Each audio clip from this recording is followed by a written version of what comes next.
ലോകകപ്പിലെ ബ്രസീലിന്റെ നിർണായക മത്സരത്തിൽ ഹെയ്ത്തി ബ്രസീൽ പോരാട്ടം പുരോഗമിക്കുകയാണ്. യുഎസ്എയിലെ ഫിലഡൽഫിയ സ്റ്റേഡിയത്തിൽ ബ്രസീലിന്റെ ആദ്യ 15 മിനിറ്റിൽ ഒരേ ഒരു ഗോൾ ശ്രമം, റഫീഞ്ഞയുടെ പന്ത് വലയിലെത്തിയതാണ്. ബ്രസീൽ ആരാധകർ ആഹ്ലാദ തിമിർപ്പിലായതാണ്, ആഘോഷിച്ചതാണ്. പക്ഷേ അവിടെ ഒരു ഓഫ് സൈഡ് ഫ്ലാഗ് ഉയർന്നു എന്നുള്ളതാണ് ഏറ്റവും പ്രധാനപ്പെട്ട കാര്യം. ബ്രസീലിന്റെ ആദ്യ ഗോൾ പിറന്നു 12ാമത്തെ മിനിറ്റിൽ നിന്ന് കരുതിയപ്പോൾ അവിടെ ഓഫ് സൈഡ് ഫ്ലാഗ് ഒരിക്കൽ കൂടി ബ്രസീലിന് വില്ലനാവുന്ന സാഹചര്യമാണ് ഉണ്ടായത്. എന്താണെങ്കിലും മനോഹരമായിട്ടുള്ള ഒരു സ്റ്റേഡിയത്തിൽ മനോഹരമായിട്ടുള്ള ഒരു ആരാധകർക്ക് മുന്നിൽ ഹെയ്ത്തിക്കെതിരെ ബ്രസീൽ ഇപ്പോൾ പോരാട്ടം കാഴ്ചവെക്കുകയാണ്. ബ്രസീലിന്റെ മത്സരത്തിൽ 2 മാറ്റങ്ങൾ ആംഗലോട്ടി കൊണ്ടുവന്നിട്ടുണ്ട്. ഈ നിരയിൽ ആദ്യ 11ലേക്ക് കഴിഞ്ഞ മത്സരത്തിൽ മൊറോക്കോയ്ക്കെതിരെ കളിച്ച ടീമിൽ നിന്ന് 2 മാറ്റങ്ങളാണ് ബ്രസീൽ കൊണ്ടുവന്നത്. ബ്രസീലിന്റെ വിഖ്യാത താരങ്ങളായുള്ള റൊണാൾഡോയും ഒക്കെ ആ ഫിലഡൽഫിയ സ്റ്റേഡിയത്തിൽ ബ്രസീലിന്റെ ജയം കാത്ത് എത്തിയിരിക്കുന്നു. എന്നാൽ മാറ്റങ്ങളിലേക്ക് എത്തിക്കഴിഞ്ഞാൽ 2 മാറ്റങ്ങൾ കൊണ്ടുവന്നത്, ഒന്ന് അത് ഡിഫൻസിലാണ്, മറ്റൊന്ന് മുന്നേറ്റത്തിൽ കൂഞ്ഞെത്തുകയാണ് ബ്രസീലിന് വേണ്ടി. ഇഗർ തിയാഗോയ്ക്ക് പകരം രണ്ടാമത്തെ ഗ്രൂപ്പ് മത്സരത്തിൽ ഇഗർ തിയാഗോയ്ക്ക് ആദ്യ 11ൽ അവസരം ലഭിക്കുന്നില്ല, പകരം കൂഞ്ഞ എത്തുന്നു മുന്നേറ്റത്തിലേക്ക്. ഡിഫൻസിലാണ് മറ്റൊരു മാറ്റം വരുത്തിയത്.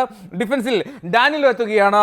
മാറ്റപ്പെടുന്നത്, അവിടെ റീപ്ലേസ് ചെയ്യപ്പെടുന്നത് റോജർ ഇബാനസ് ആണ്. ഇബാനസിനെ മാറ്റി അവിടെ ഡാനിലോ ഇടം പിടിക്കുന്നു. അങ്ങനെ ആലിസൺ ബക്കർ ഗോൾ കീപ്പിംഗ്, ഡിഫൻസിൽ മാർക്കിഞ്ഞോസ്, ഡാനിലോ, ഡഗ്ലസ് സാൻഡേഴ്സ്, ഒപ്പം ഗബ്രിയേൽ മഗല്ലസ്, മിഡ്ഫീൽഡിൽ ബ്രൂണോ ഗുമാരസും കാസിമെറോയും റഫീനയും ഒപ്പം വിനീഷ്യസ് ജൂനിയർ വിങ്ങുകളോട് അറ്റാക്ക് ചെയ്യുമ്പോൾ ലൂക്കാസ് പക്കേറ്റയും ഒപ്പം കൂനയും ഈ പറയുന്നത് പോലെ ബ്രസീലിന്റെ വേണ്ടി ആക്രമണങ്ങൾക്ക് നേതൃത്വം നൽകുന്നു. അങ്ങനെ ഒരു ആക്രമണങ്ങൾക്ക് കൂടുതൽ ഊർജ്ജം നൽകുന്ന, കൂടുതൽ ബലം നൽകുന്ന തരത്തിലുള്ള ഒരു ലൈനപ്പാണ് ബ്രസീൽ ഇപ്പോൾ ഹെയ്ത്തിക്കെതിരെ ഉപയോഗിക്കുന്നത്. നമ്മൾ കാത്തിരിക്കേണ്ടത് ബ്രസീലിനെതിരെ ഹെയ്ത്തി എന്ത് തന്ത്രങ്ങൾ കൂടുതൽ മത്സരം പുരോഗമിക്കുന്തോറും കൊണ്ടുവരും എന്നുള്ളതാണ്. കാരണം അവർക്ക് മുന്നിൽ ചില മാതൃകകളുണ്ട്, ചില വിജയിച്ച മാതൃകകൾ. അത് തന്നെയായിരിക്കും ഹെയ്ത്തിയെ പോലെ ലോക റാങ്കിങ്ങിൽ ഒരുപാട് വ്യത്യാസമുള്ള ടീം ബ്രസീലിനെ പോലെ കരുത്തരായിട്ടുള്ള, ബ്രസീലിനെ പോലെ ആരാധക പിന്തുണയുള്ള ഒരു സംഘത്തിനെതിരെ ഇറങ്ങുമ്പോൾ അവർ പ്രയോഗിക്കുക. പ്രത്യേകിച്ചും ഡിഫൻസിൽ കൂടുതൽ കേന്ദ്രീകരിക്കുക.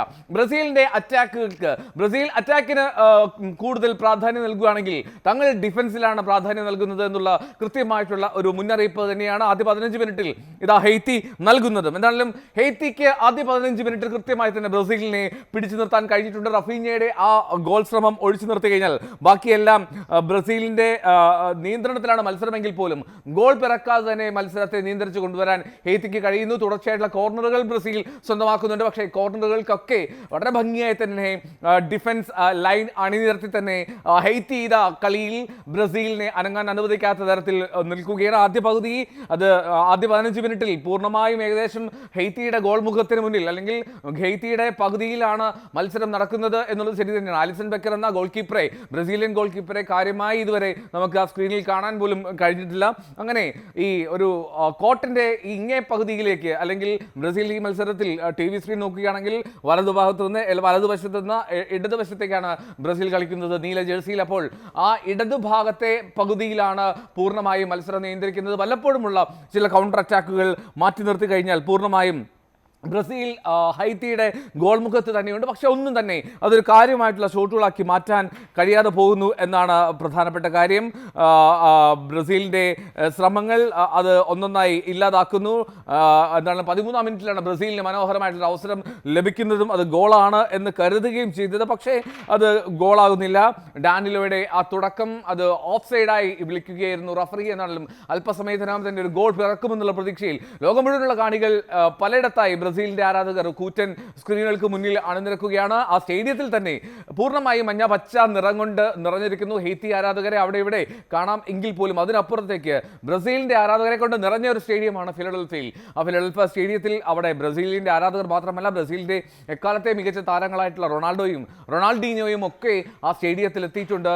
ഈ മത്സരത്തിൽ ബ്രസീലിന്റെ ഒരു ജയം കാത്തുകൊണ്ട് തന്നെ ഈ ബ്രസീൽ ഹെയ്ത്തി പോരാട്ടം അത് നിർണായകമാകും എന്നുള്ളതാണ് ബ്രസീൽ ആരാധകരെ സംബന്ധിച്ച്. കാരണം ആദ്യ മത്സരത്തിൽ മൊറോക്കോയുടെ സമനില വഴങ്ങി, മാത്രമല്ല കഴിഞ്ഞ മത്സരത്തിൽ മൊറോക്കോ സ്കോട്ട്ലൻഡിനെ തോൽപ്പിക്കുകയും ചെയ്തു. അങ്ങനെ മൊറോക്കോ ഗ്രൂപ്പിൽ ഇപ്പോൾ 1ാം സ്ഥാനത്ത് നിൽക്കുന്ന സാഹചര്യമാണ്. ബ്രസീലിന് മുന്നോട്ട് പോകണമെങ്കിൽ വളരെ നിർണായകമാണ് ഈ മത്സരത്തിലെ പോയിന്റുകൾ. അപ്പോൾ ആ കാര്യം കൂടി മനസ്സിൽ നിശ്ചയിച്ചുകൊണ്ടായിരിക്കും ആംഗലോട്ടി ഇന്ന് ടീമിനെ കളത്തിലിറക്കുക എന്നുള്ളതാണ് പ്രധാനപ്പെട്ട കാര്യം. ഹെയ്ത്തി ബ്രസീലിനെതിരെ ഇന്ന് കളിക്കാൻ ഇറങ്ങുമ്പോൾ അവർക്ക് പ്രധാനം ഏത് വിധേനയും ഒരു പോയിന്റ് നേടിയാൽ പോലും ഹെയ്ത്തിക്ക് അത് വിജയ സമാനം തീരുമാനമാണ്. ഹെയ്ത്തി ആരാധകരെ സംബന്ധിച്ച് അത്രമാത്രം നിർണായകമായിട്ടുള്ള ഒരു മത്സരമാണ് ഇത്. ഹെയ്ത്തിയുടെ ആ പോരാട്ടം അവരുടെ ഡിഫൻസിൽ കേന്ദ്രീകരിച്ചുള്ള പോരാട്ടമാണ്. ലോക റാങ്കിങ്ങിൽ 85ാം സ്ഥാനത്ത് നിൽക്കുന്ന ടീമാണ് ഹെയ്ത്തി. അപ്പോൾ ആ ഒരു അന്തരമുണ്ടല്ലോ, ആ അന്തരം പക്ഷേ അത്രമാത്രം പ്രകടമായി ഈ കളിക്കളത്തിൽ ആദ്യ നിമിഷങ്ങളിൽ കാണുന്നില്ല എന്നതുകൂടി എടുത്തു പറയണമെന്നുള്ള ബ്രസീൽ ഹെയ്ത്തി മത്സരം പുരോഗമിക്കുന്നു. ബ്രസീലിൻ്റെ മനോഹരമായിട്ടുള്ള ഫുട്ബോൾ കാണാൻ കാത്തിരിക്കുന്ന ലോകമെമ്പാടുള്ള ആരാധകർക്ക് നെയ്മർ ഇല്ല. പതിവ് പോലെ നമ്മൾ വിചാരിച്ചതുപോലെ നെയ്മർ കളിക്കില്ല എന്ന് തന്നെ സൂചന നേരത്തെ തന്നെ നൽകിയിരുന്നു ബ്രസീൽ ക്യാമ്പ്. അത് നിലനിർത്തുകയാണ്. നെയ്മർ ഒരുപക്ഷേ സ്കോട്ട്ലൻഡിനായിട്ടുള്ള അടുത്ത മത്സരത്തിൽ നെയ്മർ കളിക്കുമെന്നാണ് പ്രതീക്ഷിക്കേണ്ടത്. എന്നാലും ഗ്രൂപ്പ് ഘട്ടത്തിലെ ആദ്യ 2 മത്സരവും നെയ്മറിന് നഷ്ടമാവുകയാണ്. 2018 ബ്രസീലിൻ്റെ ഇതുപോലെ നെയ്മറിന് 2 മത്സരങ്ങൾ നഷ്ടമായിരുന്നു. അപ്പോൾ ഗ്രൂപ്പ് ഘട്ടത്തിൽ 2014 നമുക്കറിയാവുന്നതുപോലെ കൊളംബിയക്കെതിരായിട്ടുള്ള ആ ക്വാർട്ടർ ഫൈനൽ മത്സരം, അതിൽ ഗുരുതരമായി പരിക്കേറ്റു നട്ടലിന് നെയ്മർ. അങ്ങനെ ലോകകപ്പുകളിൽ നെയ്മർക്ക് അത്രമാത്രം മത്സരങ്ങൾ ലഭിക്കാതെ പോകുന്നു. ഒരുപക്ഷെ അവസാന ലോകകപ്പ് ആയിരിക്കാം നെയ്മറിനിത്. ഈ ഗ്രൂപ്പ് ഘട്ടത്തിൽ ബ്രസീൽ അവസാനിക്കില്ല എന്ന് നമുക്ക് പ്രതീക്ഷിക്കാം, ആത്മവിശ്വാസം പുലർത്തുകയും ചെയ്യാം. അപ്പോൾ പോലും നെയ്മർക്ക് 2 വിലപ്പെട്ട മത്സരങ്ങൾ നഷ്ടമായി എന്നുള്ളതാണ് ഖേദകരം. നെയ്മറുടെ സാന്നിധ്യം ബ്രസീൽ കൂടുതൽ ഊർജ്ജം നൽകുമായിരുന്നു. പക്ഷേ ചില ലോങ് റേഞ്ച് ഷോട്ടുകളൊക്കെ ബ്രസീൽ ഉതിർക്കുന്നുണ്ട്. ഹെയ്ത്തിക്കെതിരെ ഒന്നും ഓൺ ടാർഗറ്റിലേക്ക് എത്താതെ പോകുന്നു. ഓൺ ടാർഗറ്റിലേക്ക് കാര്യങ്ങൾ നീങ്ങുന്നില്ല എന്നുള്ളതാണ് പ്രധാനപ്പെട്ട കാര്യം. കൂടുതൽ വാർത്തകൾക്ക് News 18 Keralam YouTube channel subscribe ചെയ്യുക.